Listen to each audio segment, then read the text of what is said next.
this has been a really long road from you, from your bat mitzvah with your rent theme to like going through all Jonathan Larson's books, the 54 Below, to being here. What is tonight like for you, Jennifer?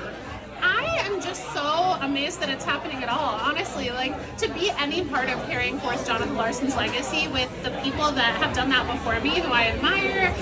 It's just these songs deserve to be heard, and to get to be a part of bringing them out in the world, it's like the proudest I've ever felt. You know, I rode the subway home from the show with my mom the other day, and she was like, "I think this is the happiest I've ever been because you're just in your element." And I was like, "This is my element, like bringing history to live theater." I feel so lucky to have gotten to do this.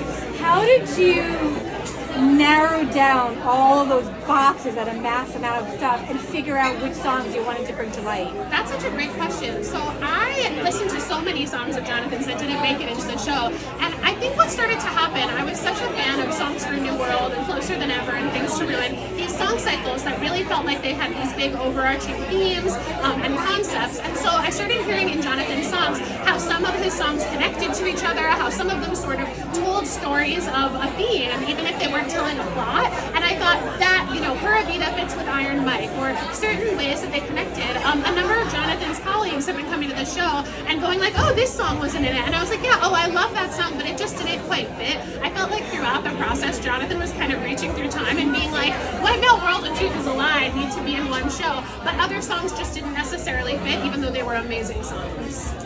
And last thing, for this whole journey, what is it like now being part of like a situation where you've had like the American Theater Wing on a Jonathan Larson Project, and you are now at an opening party with the original cast members of Rent? Like, you are now hanging out with like Anthony Rapp. What is that like?